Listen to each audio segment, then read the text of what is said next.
श्रीमद् भागवत महापुराण।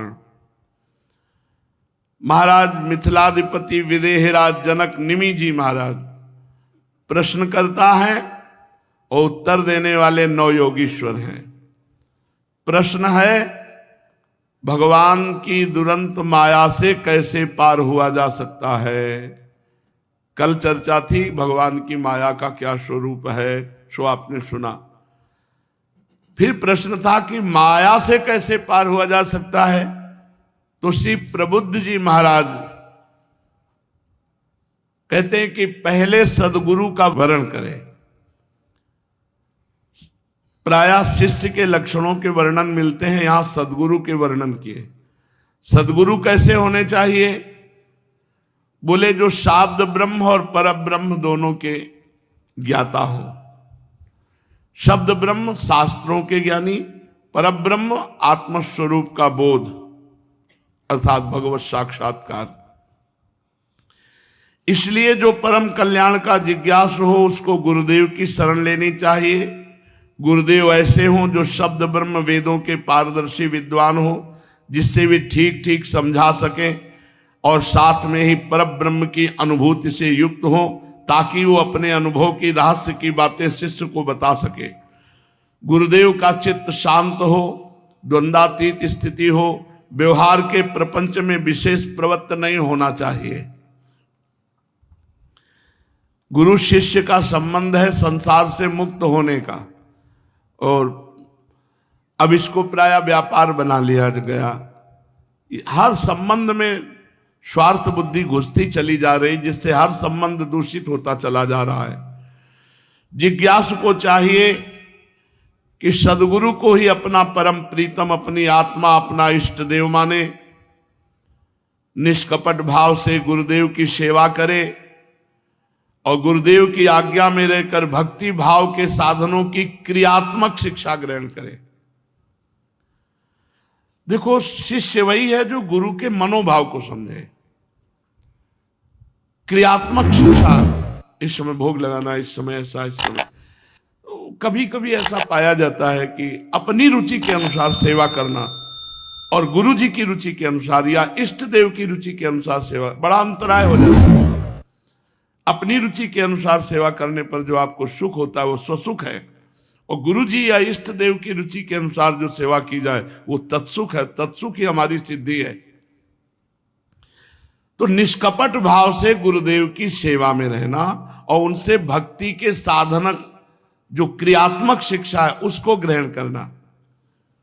इन्हीं साधनों से सर्वात्मा भक्त को अपनी आत्मा का दान करके भगवान उसे सदा सदा के लिए अखंड प्रसन्नता प्रदान करते हैं। पहले शरीर से ममता हटाना सीखे गुरु चरणों में। गुरु चरणों में ऐसी प्रीति करे कि अपने शरीर की ममता न रह जाए। जहां खड़ा कर दिया, खड़ा कर दिया। जहां आप ये सच्ची समझो, अगर भगवान अपने प्रेम में अपने आप को छुपाए नहीं और खोल देना, तो आप भगवान का अनादर कर दोगे। आप अनादर कर दोगे, अनादर कर दोगे, अपमान कर दोगे। पक्का 100% लिख के कह रहा हूं। यदि भगवान अपने को माया के पर्दे से ना ढके और आप जब तक विकल नहीं हो जाते, प्राण त्यागने की स्थिति नहीं आती, तब तक वो सामने नहीं आते। अगर वो ऐसे ही सामने आ जाए तो अगर उनका अपमान न कर दो, उनकी अवहेलना न कर दो, तो कहना अधिक प्रीति से महत्व बुद्धि अंतर्ध्यान हो जाती है। भगवान इसीलिए योग माया का पर्दा रखते हैं, नहीं तो जीव अपनी औकात भूल जाता है, अपनी सामर्थ्य भूल जाता है और वो अपनी क्षमता से अधिक उपद्रव करने लगता है। भगवान मिल जाए तो कोई भगवान का भजन न करे। इसीलिए वो पर्दे में रहते हैं कि जब प्राण विकल, अहंकार नष्ट, तब भगवान। गुरु जब क्रियात्मक शिक्षा दे तो उस समय अपने अहंकार को थोड़ा शासन में रखना चाहिए। ऐसे से ऐसे हम कह रहे हैं, वो कह रहे हैं काजल यहां लगाओ, लगाओ काजल। नहीं महाराज, ये आंख में लगा दे तो ज्यादा सुंदर रहेगा। तो उनको पता नहीं क्या, वो क्यों कह रहे हैं यहां लगाओ, लगाओ वहां लगाओ जहां कह रहे। काजल यही लगा दी। अपनी बुद्धि नहीं लगाने की। गुरु जी तो गाल में काजल लगवा रहे हैं, आंख में काजल लगना चाहिए। शास्त्र में लिखा है आंख में अंजन। गए तुम। वो किस भाव से कह रहे हैं, इस समय किस दशा में है तुम्हें क्या पता, तुम वहीं लगाओ जहां कह रहे हैं। गुरु के द्वारा क्रियात्मक शिक्षा भक्ति की ग्रहण करें। इन्हीं साधनों से सर्वात्मा भक्त को अपनी आत्मा का दान करने वाले भगवान प्रसन्न हो जाते हैं। सब कुछ छीन लिया महाराज बलि से, इसके बाद बांध दिया वरुण पास से, कहा बता बहुत बड़ा दानी बनता था, तीसरा पग कहां से पूरा करेगा। बलि जी वैसे ही दैन्य, 3 पग पृथ्वी मांगी, वो पूरा गुरु जी का विरोध करके तुमको दिया, सब कुछ दे दिया, इसके बाद वरुण पास से बांध रहे हो मुझे, यह तुम्हारी कोई भगवत्ता है? ऐसा नहीं। भगवान की इस लीला में कि 2 में तो सब ब्रह्मांड नाप लिया, कहा तीसरा पग दीजिए, और वरुण पास से बांध दिया, जो प्रतिपल कष्ट देता रहता, प्राण दंड जैसा कष्ट। बलि जी ने कहा अभी तो हमने प्रणाम भी नहीं किया आपको। तभी भगवान बिक गए कि अब भी रोष नहीं, अब भी कोई शिकवा शिकायत नहीं। बहुत दुर्दशा है जीव की, बहुत दुर्दशा है। पहले शरीर में अनासक्त होना सीखे गुरुदेव के चरणों में, फिर संतान, धन, संपत्ति, परिवार, इससे अनासक्त होना सीखे, फिर भगवान के भक्तों में कैसे आसक्त होना चाहिए ये सीखे, फिर समस्त प्राणियों के प्रति दया, मैत्री, विनय और निष्कपट भाव की सेवा, मिट्टी जल आदि से बाह्य शरीर की पवित्रता, छल कपट आदि के त्याग से भीतर की पवित्रता। मिट्टी जल आदि से बाह्य पवित्रता करना चाहिए। शरीर पवित्र रहता है तो मन भी पवित्र रहता है, मन पवित्र रहता है तो भगवान के भजन में, इसलिए कपड़े पवित्र होने चाहिए, कीमती नहीं, पवित्र होने चाहिए। हम सुंदर नहीं कह रहे, पवित्र हो, भले चिथड़ा हो लेकिन पवित्र कपड़ा हो। अगर पवित्र वस्त्र है, पवित्र शरीर, तो आप खुद देखोगे परम पवित्र भगवान का सहज में स्मरण होता है। ये जो अपवित्र रहते हैं, मिट्टी जल आदि से शरीर की पवित्रता और छल कपट आदि के त्याग से भीतरी पवित्रता, और धर्मानुष्ठान के लिए कष्ट सहना, जैसे सर्दी का समय है, रात्रि में उठ जाना, स्नान करना, स्नान करके आना, सत्संग सुनना, कष्टप्रद जीवन यत तज्ञे विस्मय परिणामे अमृतोपमम। जो धर्मानुष्ठान के लिए कष्ट सहता है वही तपस्या है, यही परम तपस्या है कि अपने नियमावली के लिए, धर्मानुष्ठान के लिए हम कष्ट सहें। सहनशीलता, जब आप अपने धर्मानुष्ठान में चलेंगे तो आपको कोई विनोदास्पद शब्द कहेगा, कोई उपहासास्पद कहेगा, बड़े भगत बनते हैं या कुछ भी ऐसा, उसको सहन करो। आपको कोई प्रतिकूलता या कोई अपराध जनित बात करता है आपसे, आप चुपचाप सहन करो। सहन करना ही तपस्या होगी। तो धर्मानुष्ठान का पालन करने से, जो भी हमारी प्रतिकूल परिस्थिति उसको सहने से और मौन रहने से। आप गीजर के पानी से स्नान करते हैं, आपको ये कमजोर करता है, आपकी क्षमता को कमजोर करता है, शारीरिक सहनशीलता को कमजोर करता है। थोड़ी देर 1-2 मग्घा तो ठंडा पानी जा करके एकदम विचलित करेगा, लेकिन फिर बाद में घंटों तक आपको आनंद देगा। सर्दी सहने के सामने, और गीजर से नहा के निकलो तो आपका शरीर कांपने लगेगा। बाहरी शक्ति जब सर्दी लगेगी तो क्षमता नहीं आपकी सह सको। कोशिश करो ज्यादा गर्म पानी से ना नहाओ। एक बच्चा है अभी, वो ठंडे पानी से, कहा नहीं हम लगवा देते हैं, नहीं हमें जरूरत नहीं, बड़ा आनंद आता है ऐसे। आप अभ्यासरत रहो, अभ्यास करो अपने साधन मार्ग में कष्ट सहने का। फिर मौन रहना चाहिए। मौन से बहुत लाभ मिलता है, अपने भी कोशिश करते हैं, मौन से बहुत लाभ मिलता है। एक तार भजन करने का सुख मिलता है। आप लोग भी अभ्यास करो जितना मौन रह पाओ। और स्वाध्याय, शास्त्र का नित्य स्वाध्याय होना चाहिए। जैसे आप गीता जी के 10 श्लोक पढ़ें, भागवत के 10 श्लोक पढ़ें, रामायण की 10 दोहा पढ़ें, अर्थ सहित पढ़ें, भाव समझें। रोज शास्त्र का स्वाध्याय करो। सरलता, आपके व्यवहार में छल कपट नहीं होना चाहिए, सरल व्यवहार होना।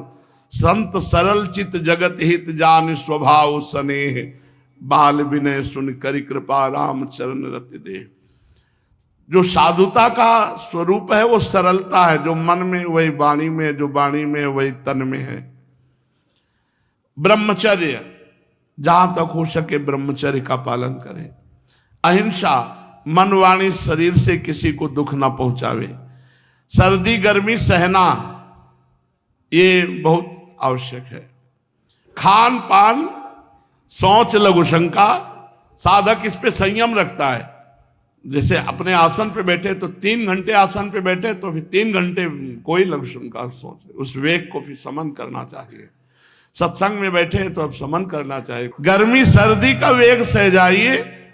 शौच लघु शंका का जब आसन में बैठे पहले से निवृत्त हो जाओ, पहले से निवृत्त हो जाओ कि अब जैसे सत्संग शुरू होने वाला है तो आप लघु शंका चले जाओ 10 मिनट पहले।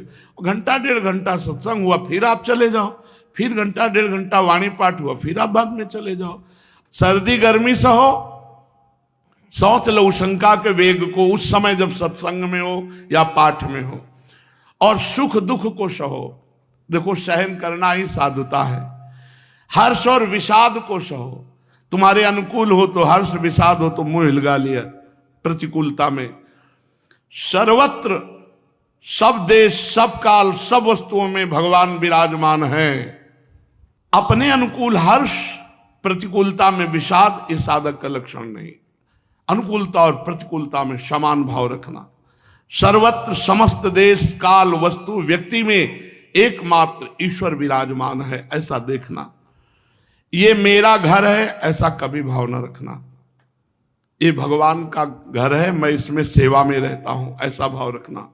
गृहस्थ हो तो पवित्र वस्त्र पहनना, और त्यागी हो तो फटे पुराने पवित्र चिछड़े, जो कुछ प्रारब्ध के अनुसार मिल जाए उसी में संतोष करना चाहिए। गृहस्थ हो तो पवित्र वस्त्र पहनना। हमें लगता है कि जिन जिन को हमारी आवाज कानों में सुनने को मिल रही हो, शौचालय उतने ही कपड़े पहन के जाओ जितने धो सकते हो। पवित्र रहो, पवित्र रहने से तुम्हारी बुद्धि पवित्र रहेगी। ये जो ऐसे शौच हुआ है, सब पैंट शर्ट पहने और वैसे सब घूमते रहते, पूरा घर अपवित्र रहता है। इनका भोजन अपवित्र, इनका संभाषण अपवित्र, इनका जीवन अपवित्र रहता है। पवित्रता अति अनिवार्य है। वैसे प्रार्थना है जहां तक हो सके घर का भोजन करने की चेष्टा करो। स्वयं रोटी दाल बना लो, ये ज्यादा चाट चूट में मत पड़ो, नहीं तो जीवन चट जाएगा। माया चाट लेगी, पूरी आयु को चाट लेगी, पूरी श्वासों को। प्रारब्ध के अनुसार जो मिल जाए उसी में संतोष होना चाहिए। अरे अच्छा भोजन करो, दंड बैठक मारो, सब ठीक रहे। व्यायाम अत्यंत आवश्यक है परमार्थ के साधक को। और खान पान बहुत संभाल के। आज हमारा जो खान पान है वो आधुनिकता की तरफ बढ़ता जा रहा है, स्वाद की तरफ बढ़ता जा रहा है। ये बहुत हानिकारक है, अच्छी बात नहीं। मूंग की दाल, अरहर की दाल, रोटी, चावल महाप्रसाद हो गया, थोड़ा सलाद हो गया, टमाटर है, वो जिससे मूली है, खीरा है, ये पवित्र चीजें खाओ, भजन करो। तो ये भोजन की ऐसी प्रणाली बनाओ जिसको देखकर भगवान की याद आवे। भोजन पा रहे हो और उसकी प्रणाली भले आप शुद्ध बनाए हो, लेकिन प्रणाली उसकी अशुद्ध है, उसको देख करके अशुद्ध वस्तु में याद आती है तो नहीं खाना चाहिए, वो बुद्धि भ्रष्ट कर देंगे। सुख दुख हर्ष विषाद रहित होना, सर्वत्र श्री भगवान है ऐसा देखना, और अपना घर है ऐसा कभी न मानना। ये भगवान की कुटिया है, मैं इसमें सेवक हूं। गृहस्थ हो तो पवित्र वस्त्र पहनना, और त्यागी हो तो फटे पुराने चिथड़े पहनना। त्यागी हो तो फटे पुराने, बस शरीर ढकना है ऐसा कपड़ा होना चाहिए। प्रारब्ध के अनुसार जो कुछ मिल जाए उसी से संतोष करना। भगवान की प्राप्ति का मार्ग बताने वाले शास्त्रों में श्रद्धा करना, दूसरे किसी शास्त्र की या संत की या भक्त की निंदा ना करना। थोड़ा प्राणायाम जरूर करना। देखो, प्राण पोषण के लिए जैसे अन्न जल आवश्यक है, ऐसे वायु भी आवश्यक है। तो वायु का संशोधन करने से 24 घंटे हमारी जो नस नाड़ियां नहीं काम में आ पाती, प्राणायाम के द्वारा वो भी आते हैं। हमारा लक्ष्य प्राणायाम से योग नहीं है कि अष्टांग योग की तरफ हम प्राणायाम शरीर को स्वस्थ करके भजन 15 मिनट जरूर करो। मुख प्रसन्न तन तेज विराजा कीन्हे रामचंद्र कर काजा। अरे इंद्रियों को संयम में रखो, भगवान का आशा ही परमम दुखम नैराश्यम परमम सुखम। जैसे यथा लाभ संतोष, प्रारब्ध के अनुसार जो भगवान दे उसी में संतोष करना सीखे। इसीलिए कहते हैं भाई उतना ही पैर पसारो जितनी लंबी तुम्हारी चादर हो, चादर से ज्यादा लंबी तो फिर परेशानी आ जाएगी। भगवान की प्राप्ति का मार्ग बताने वाले शास्त्रों में श्रद्धा करो, दूसरे की निंदा न करो, और प्राणायाम के द्वारा शरीर को स्वस्थ रखो, मन को संयम में रखो, मौन के द्वारा वाणी को संयम में रखो, और वासनाहीनता के अभ्यास से कर्म को संयम में रखो। सत्य बोलना, इंद्रियों को अपने अपने गोलकों में स्थिर रखना, मन को कहीं बाहर न जाने देना, ये गुरुदेव की चरणों की शरण में रह के सीखना चाहिए। राजन, भगवान की लीलाएं बड़ी अद्भुत हैं। भगवान के जन्म कर्म और गुण दिव्य हैं। भगवान के ही नाम गुण कीर्तन का श्रवण करना चाहिए, भगवान का ध्यान करना चाहिए। शरीर से जितनी चेष्टाएं हों सब भगवान को समर्पित कर देना चाहिए। मेरे जीवन में अब जो कुछ होगा वो भगवान मंगल करेंगे, और मैं जो कुछ करूंगा वो सब भगवान को समर्पित करूंगा, ये भाव रखना चाहिए। शेष चर्चा आगे। श्री राधा वल्लभ। चलते हैं श्रीमद् भागवत महापुराण। भगवान सच्चिदानंद में त्रिगुण माया के अधीश्वर हैं। निमि जी ने प्रश्न किया कि माया से कैसे पार हो, तो बताया पहले सदगुरु का वर्ण करो। सदगुरु कैसे हो? जो शब्द ब्रह्म के विद्वान और परब्रह्म की अनुभूति से युक्त हो, शांत चित्त हो, प्रपंच व्यवहार में प्रवृत्त ना हो। तो सदगुरु की कृपा का आश्रय लेकर उन्हें अपना भगवान, अपना प्रीतम, अपना परब्रह्म परमात्मा मान करके पहले अपने शरीर से अनासक्ति सीखे, फिर भक्तों से कैसे प्रेम किया जाता है ये सीखे, फिर गुरुदेव से भक्ति की क्रियात्मक शिक्षा सीखे, फिर मिट्टी जल आदि से बाह्य शरीर की पवित्रता और छल कपट आदि के त्याग से भीतर की पवित्रता, अपने धर्मानुष्ठान का पालन करने में जो ठंडी गर्मी, मान अपमान, दुख सुख मिलता है उसको सहन करना, अधिकतर मौन रहना, अपने इष्ट ग्रंथ का स्वाध्याय करना, स्वभाव सरल बना लेना,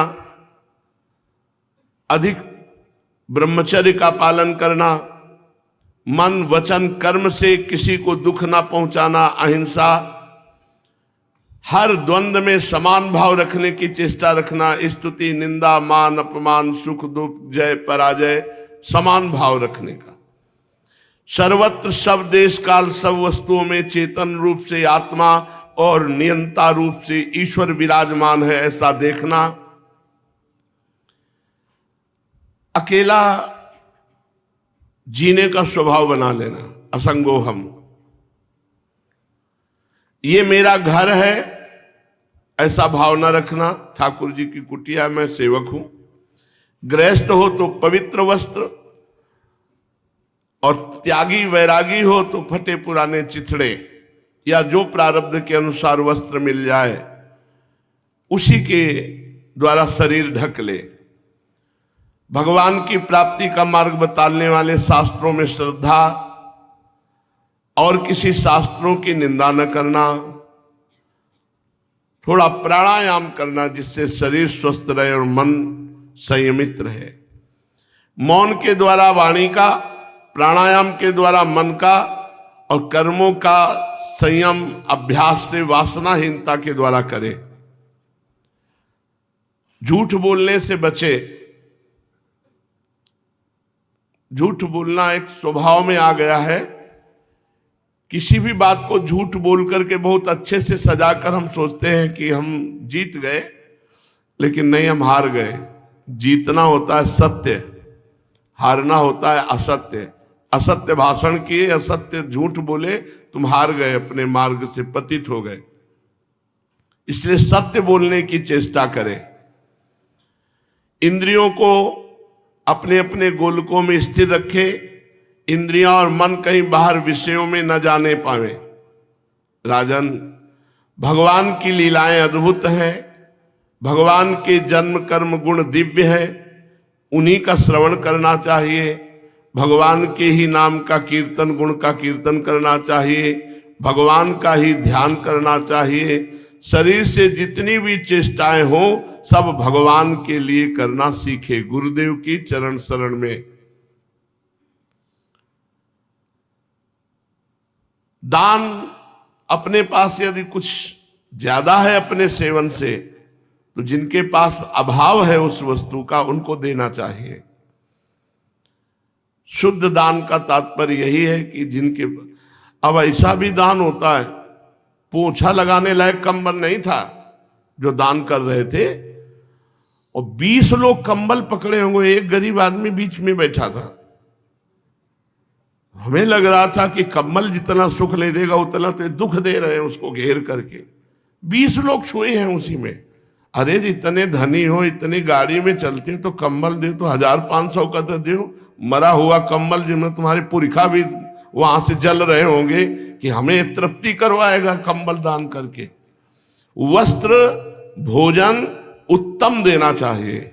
अगर वही कंबल तुमको ओढ़ने को दिया जाए तो तुम ओढ़ने के क्या पैर में डालना पसंद नहीं करोगे, और उस तुम दे रहे हो, गरीब समझ रहे, अरे नारायण है वो, हरि है बैठा हुआ है। ये धन जो है ना, ये बहुत बुद्धि को भ्रष्ट कर देता है। देना है तो एक को दो, पर उत्तम दो, अच्छी वस्तु दो। एक को पवाओ, ये गिनती थोड़ी दिखाने की 100 को पवा रहे हैं, एक को पवाओ, लेकिन भरपेट अच्छे से अच्छा पदार्थ पवाओ। एक की सेवा करो, सर्वोपम है, लेकिन भाव से करो। ये दिखावटी पना नहीं कि एक कंबल में 20 लोग पकड़े हैं, 20 लोग छुए हैं ऐसे, मतलब परम पद पहुंच जाएंगे एक ही कंबल में, 20 लोग चले जाएंगे। मनमानी पापाचरण करते हो, मनमानी धन एकत्रित करते हो, जब देने का नंबर आता है तब तुम्हारे दिमाग की कहां गई थी वो बुद्धि जो मांगने के समय तुम्हारे थी। यही कंबल तुम्हें दिया जाए, यही तुम्हें। एक बार उड़िया बाबा जी महाराज ब्रज क्षेत्र में एक धनी आए थे, भंडारा कर रहे थे। उसमें 2 क्वालिटियां थी। माननीय संतों को, जो माननीय है, उनको बैठाल करके अच्छे अच्छे पदार्थ पवाए जा रहे थे, और जो भिक्षुक जन है उनको लाइन में खड़े करके मोटी मोटी अधकचरी रोटी दी जाती थी। उड़िया बाबा जी भिक्षुकों में खड़े हुए और 4 रोटी मोटी मोटी बाबा लेके आ गए। 2 पाई 2 गाड़ दिया मिट्टी में। और जब सुना गिरिराज जी में कि पूज्य उड़िया बाबा है, तो वो सेव अंगूर की बड़ी बड़ी झालियां लेकर के चरणों में, बाबा भंडारा कर रहे हैं, आप कृपा करके पधारो तो हमारा भंडारा सार्थक हो जाएगा। बोले नहीं, हम तो पधारे क्या, हम तो 2 पा चुके हैं रोटी, और 2 गड़ी है खोद के मस्जिद का। बोले बाबा ये तो गरीबों के लिए। तो बोले हमसे गरीब कौन होगा, न घर है, न मकान है, न रिश्ता है, न। बोले बाबा आप लोगों के लिए VIP व्यवस्था है। बोले हाँ, यही दिखाने के लिए 2 रोटी रखे थे। एक जैसा भोजन नहीं करोगे नरक जाओगे।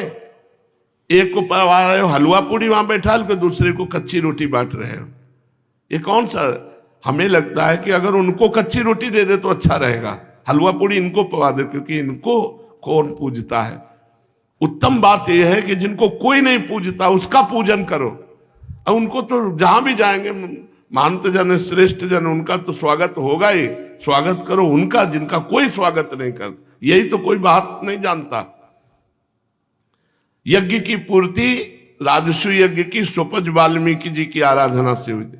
तो दान में ये सब, एक पंखा टंगवा देंगे तो पूरा पता लिखवा देंगे, फोन नंबर ये, गांव का ये, पूरा ब्लॉक ये। हमने देखा, मतलब एक पंखा में पुरखा तक परम पद पहुंच जाए, ऐसे लोग हैं। और भगवान ने तुम्हें पूरा सब दान किया, कहीं नहीं लिखा होगे, कहीं नहीं लिखा होगे कि बिहारी जी ने सब दिया, कहीं नहीं लिखा होगे। बेईमान अपना 100 रुपया दे तो भगवान के पैसे से, तो उसमें सब लिखवा देंगे। कुछ लोग पत्थर में नाम लिखवा लगा दे यहाँ। ये दान का मतलब क्या समझते हैं ये लोग? दान का मतलब होता है तुदीयम वस्तु गोविंदम तुभ्यमेव समर्पय। आपकी दी हुई वस्तु भगवान मैं आपको देता हूं। तो दान आदि के द्वारा और तपस्या आदि के द्वारा, तप कहते हैं जो अपने धर्मानुष्ठान करने में कष्ट सहा जाता है, और जप के द्वारा तथा स्त्री पुत्र घर अपना जीवन प्राण सब कुछ जो कुछ प्रिय लगता है वो सब भगवान को सौंप देने से सच्चिदानंद भगवान की प्राप्ति होती है। जिन संत महापुरुषों ने सच्चिदानंद स्वरूप भगवान श्री कृष्ण को अपनी आत्मा और स्वामी के रूप में साक्षात्कार कर लिया हो, उन संतों से प्रेम करो। कल एकांतिक में यही चर्चा कि भगवत प्राप्त महापुरुषों का संग ही हमें भगवान के प्रेम रंग में रंग सकता है। तो उन्होंने कहा कहां खोजे, तो भगवान से प्रार्थना करो। जब द्रवै दीन दयालु राघव, तो साधु संगति पाइए। जब भगवान द्रवित होते हैं तब संतों का संग मिलता है। खिलवाड़ समझते हो, महत्संगस्तु दुर्लभ हो, महापुरुषों का संग बड़ा दुर्लभ होता है। तो जिन संत पुरुषों ने सच्चिदानंद स्वरूप भगवान श्री कृष्ण को अपनी आत्मा के रूप में साक्षात्कार कर लिया है या अपने स्वामी के रूप में साक्षात्कार कर लिया है, इन ऐसे संतों का संग हो, ऐसे संतों की सेवा हो, तो भगवत प्रेम स्वाभाविक हृदय में जागृत हो जाए। उपासक को चाहिए परस्परानुकथनम पावनम भगवद्यशः मिथोरतिर्मिथस्तुष्टिर निवृत्तिर्मिथयात्मनः। जब चार साधक आपस में मिले तो एक दूसरे से भगवत संबंधी वार्ता ही करें, प्रपंच वार्ता न करें। भगवान की चर्चा करके प्रसन्न होना चाहिए। भगवान की चर्चा करने से संतुष्टता प्राप्त होनी चाहिए। प्रपंच से निवृत्त होकर के अपनी आत्मा की शांति के लिए केवल भगवान का नाम जप, भगवान चर्चा, भगवान के नाम कीर्तन, इसी में आनंद। श्रवणम कीर्तनम ध्यानम हरेरद्भुत कर्मणः जन्म कर्म गुणानाम चा तदर्थे खिल चेष्टिताम। भगवान के नाम गुण कीर्तन, नाम गुण श्रवण और भगवान के जो जन्म लेकर अवतार लेकर चरित्र करते हैं उनका गायन, यही हमारा जीवन हो जाना चाहिए। स्मरन्तः स्मारयन्तश्च मिथोघौगहरं हरिं भक्त्या संजातया भक्त्या बिभ्रत्युत्पुलकां तनुम्। जब कोई आपस में बैठकर भगवत चर्चा करता है और उसी चर्चा में तुष्यन्ति च रमन्ति च, तो बड़ी शांति हृदय में मिलती है। राजन, भगवान श्री कृष्ण का स्मरण राशि राशि पापों को भस्म कर देता है। तो हमें चाहिए कि हम खुद भगवान नाम स्मरण करें और दूसरों को प्रेरणा दें। स्मरंता स्मारयन्तश्च, स्वयं स्मरण करें भगवान का और अपने प्रियजनों को, अपने मित्र जनों को असत आचरण छुड़ा करके भगवान नाम जप में लगाएं। एक दूसरे को स्मरण कराएं, भगवत चर्चा करें, भगवान नाम की महिमा सुनावें, जिससे अपने प्रियजन नाम जप करने लगे। जब इस प्रकार साधन भक्ति का अनुष्ठान किया जाता है तो प्रेम भक्ति का उदय हो जाता है और शरीर पुलकित हो जाता है।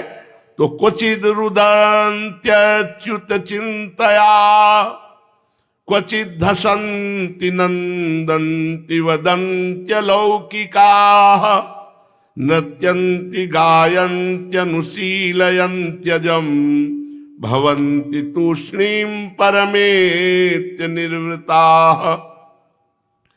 उसकी कभी कभी ऐसी विलक्षण स्थिति हो जाती है कि वो भगवान के चिंतन में रोने लगता है। इतना समय हो गया अभी तक भगवान नहीं मिले, पता नहीं कौन सी शाम जीवन की अंतिम शाम होगी, हे भगवान आप कब मिलोगे। बस गाढ़ चिंतन हुआ और रोना शुरू हो गया। इतना रोना, जोर जोर से रोना। अब वो इतना विकल है, क्या करूं, कहां जाऊं, किससे पूछूं, कैसे भगवान मिले। सोचते सोचते रोने लगता है। कभी उसके सामने लीला स्फुरित होती है। इतने परमेश्वरशाली भगवान को यशोदा मैया छड़ी दिखाकर डांट रही है, मुंह खोल, तूने मिट्टी खाई है। हंसी आती है, ठहाका मार करके भगवान की लीलाओं का चिंतन करके हंसता है। कभी भाव देश में उसके सामने प्रभु होते हैं, इतना आनंद उसको आता है कि लोकातीत भाव में होकर भगवान से बातचीत करता है, भगवान के सामने नाचने लगता है, भगवान के सामने गाने लगता है, नाच नाच कर भगवान को रिझाने लगता है। कभी कभी भगवान अंतर ध्यान हो गए, वो ढूंढता है, वो खोजता है भगवान को। उसकी स्थिति सामान्य जनों से बहुत ऊपर उठ जाती है।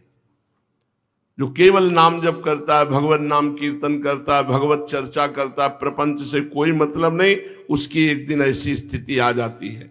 कभी कभी वो चुप शांत एकदम समाधिस्थ हो जाता है, पूर्ण काम कृत्यता।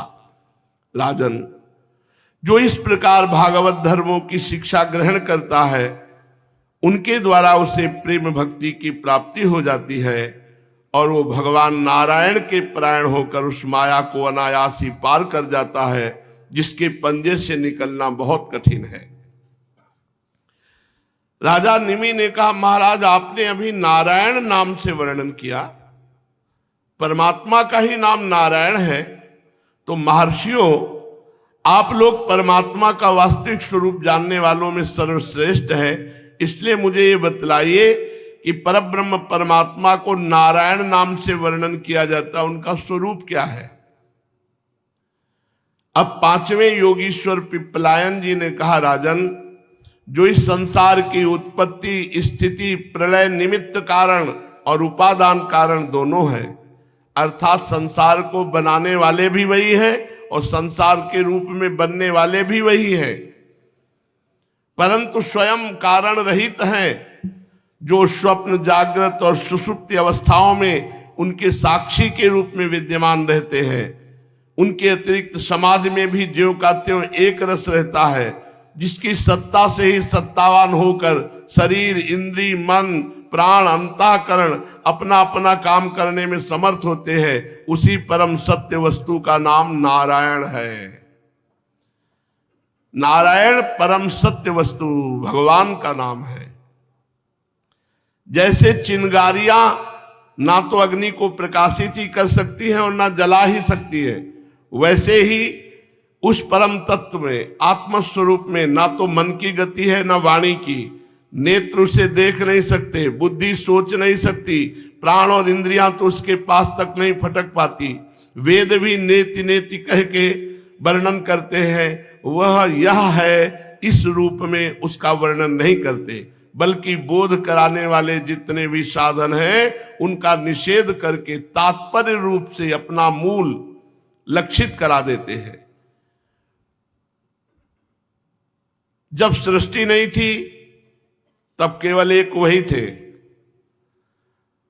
सृष्टि का निरूपण करने के लिए त्रिगुणमयी माया सतोगुण रजोगुण तमोगुण के रूप में वही परिणित हुए। वही सृष्टि का विस्तार करने के लिए वही परब्रह्म जिनका नाम नारायण है, वही त्रिगुण माया के रूप में, फिर उसी से ज्ञान प्रधान होने से महातत्व किया प्रधान होने से सूत्रात्मा और जीव की उपाधि होने से अहंकार के रूप में वर्णन किया। वास्तव में जितनी भी शक्तियां हैं, चाहे वे इंद्रियों के अधिष्ठात्र देवताओं के रूप में हो, चाहे इंद्रियों के या उनके विषयों के अथवा विषयों के प्रकाश के रूप में, सब का सब वही ब्रह्म है, नारायण है। क्योंकि ब्रह्म की शक्ति अनंत है। कहां तक कहूं, जो कुछ दृश्य अदृश्य कार्य कारण सत्य असत्य है, सब कुछ ब्रह्म है। इनसे परे जो कुछ है वो भी ब्रह्म ही है। वह ब्रह्म स्वरूप आत्मा ना तो कभी जन्म लेता है और ना मरता है, वो ना तो घटता है ना बढ़ता है। जितने भी परिवर्तनशील पदार्थ हैं, चाहे वे क्रिया संकल्प उनके अभाव के रूप में ही क्यों न हो, सबकी भूत भविष्यत और वर्तमान सत्ता का वो साक्षी है। देश काल और वस्तु से अपरिच्छिन्न है, अविनाशी है। वह उपलब्धि करने वाला अथवा उपलब्धि का विषय नहीं है, केवल उपलब्धि स्वरूप ज्ञान स्वरूप है। जैसे प्राण तो एक ही रहता परंतु स्थान भेद से उसके नाम अलग हो जाते हैं, वैसे ही ज्ञान एक होने पर भी इंद्रियों के सहयोग से उसमें अनेकता की कल्पना हो जाती है। जगत में 4 प्रकार के जीव होते हैं। एक अंडा फोड़कर पैदा होने वाले पक्षी, सांप आदि, नाल में बंधे पैदा होने वाले पशु, मनुष्य आदि, धरती फोड़कर निकलने वाले वृक्ष, वनस्पति आदि, पसीने से उत्पन्न होने वाले खटमल, जूं आदि। इन सभी जीव शरीरों में प्राण शक्ति जीव के पीछे लगी रहती है। शरीरों के भिन्न भिन्न होने पर भी प्राण एक ही रहता है।